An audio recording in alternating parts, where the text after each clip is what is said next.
Il y a quelques jours, je discutais avec un ami qui possède une voiture hybride rechargeable, ou plug-in hybride. Quand il l'avait achetée, il avait bien entendu calculer le gain financier en consommation en plus de la possibilité de la déduire fiscalement à 100%, car il est indépendant. Alors, 6 mois après son achat, une question me brûlait les lèvres. Est-ce que tu la recharges souvent? Et lui de répondre, jamais. Ou comment transformer une bonne idée de technologie vertueuse en fardeau environnemental. Pourtant, au récent salon de l'auto, c'est bien l'hybride qui s'est attiré les bonnes grâces des visiteurs, bien plus que l'électrique. D'après la FEBIAC, organisatrice, 30% des offres concernaient ce type de motorisation combinant un moteur thermique et un autre électrique.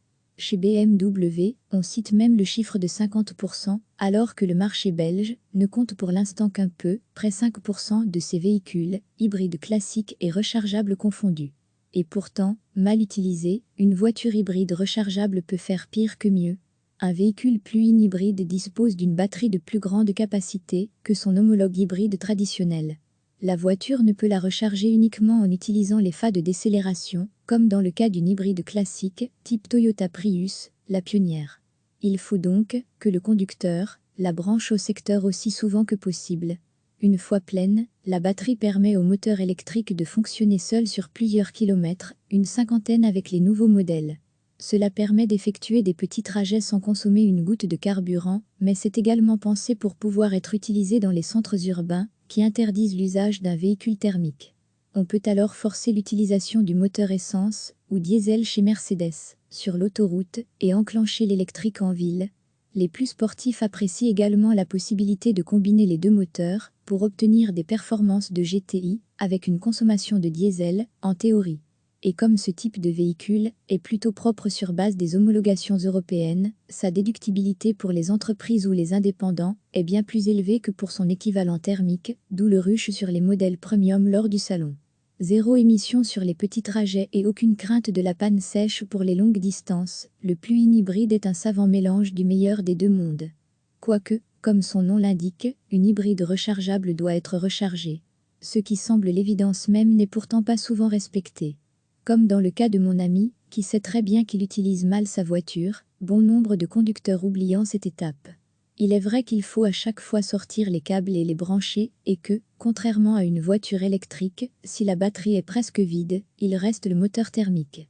Un téléspectateur m'avait contacté un jour pour se plaindre que son gros SUV plug-in consommait jusqu'à 17 litres/100 km. Évidemment, il ne le chargeait jamais, comme c'est lui qui devait payer l'électricité, à 1,5 €, la charge en moyenne, alors qu'il disposait d'une carte carburant de son employeur. Et pour recharger la batterie, afin d'obtenir de bonnes performances, il utilisait son moteur essence. Ce dernier, non seulement faisait avancer l'auto, mais perdait une partie de son énergie dans la recharge. Et comme avec ses deux moteurs et ses batteries volumineuses, une hybride rechargeable est bien plus lourde que son équivalent classique, on consomme beaucoup plus une fois les batteries vides. Le principal défaut provient donc d'une mauvaise utilisation de cette technologie. Il y en a d'autres. On a parlé du poids supplémentaire, mais le prix d'achat est évidemment bien plus élevé. Et si les entretiens sur une voiture électrique sont quasi inexistants, ce n'est pas le cas de l'hybride, qui conserve son huile, sa boîte de vitesse, ses courroies, ses systèmes de dépollution et des tas d'autres pièces et mécanismes susceptibles de tomber en panne et de nécessiter des entretiens classiques. Alors, doit-on craquer pour une plug-in hybride ? À condition de l'utiliser de manière intelligente en respectant ce pourquoi elle a été conçue, il n'y a pas de problème, et elle sera d'autant mieux adaptée aux trajets urbains et périurbains, où le moteur électrique tirera toute sa quintessence. Si vous n'avez pas la possibilité de la recharger fréquemment, que vous faites des longs trajets, que vous ne pouvez la déduire, et que le prix d'achat vous rebute, optez pour une hybride classique.